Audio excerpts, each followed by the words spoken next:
भाई एक सेव पूरी बनाना और तीखा बनाना। तू दही पूरी है, एक दही पूरी लगा। एक दही पूरी एक सेव पूरी, थोड़ा जल्दी बनाना। ना काल पाऊस काय पडत होता? हा ना, आणि आज बघ छत्री आणणे पाऊस नाही पडत होता. हा ना, कळतच नाही पावसाचं भेंडी. आपल्या बरोबर विरोधातच त्याला काय ना काय हा करायचं. ना. दादा तुमची शेवपुरी आणि दहीपुरी बनवतो थोड्या वेळात. भैया सुन मराठी, ये डर अच्छा लगा. तुम्हाला पण येते का मराठी? हम मराठी ही आहे. मग बोला ना मराठी.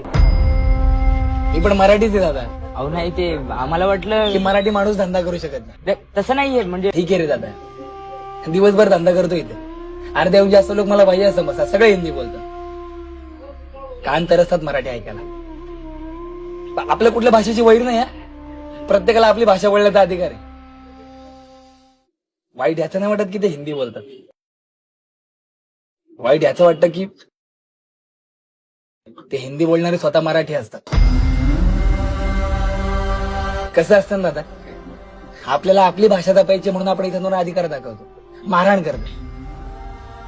पण आपली भाषा जपणं आपलं कर्तव्य आहे हे आपण विसरूनच जातो. आपण कोणी माझ्या भाषेचा अपमान केला तर मी स्वतः 4 मुस्काटा तोडी. पण तो अपमान करणारा मी स्वतः एक मराठी माणूस असेल तो कोण मुस्काटात मारेल माझ्या? आणि मगाशी काय बोलला तुम्ही? ये डर अच्छा लगा.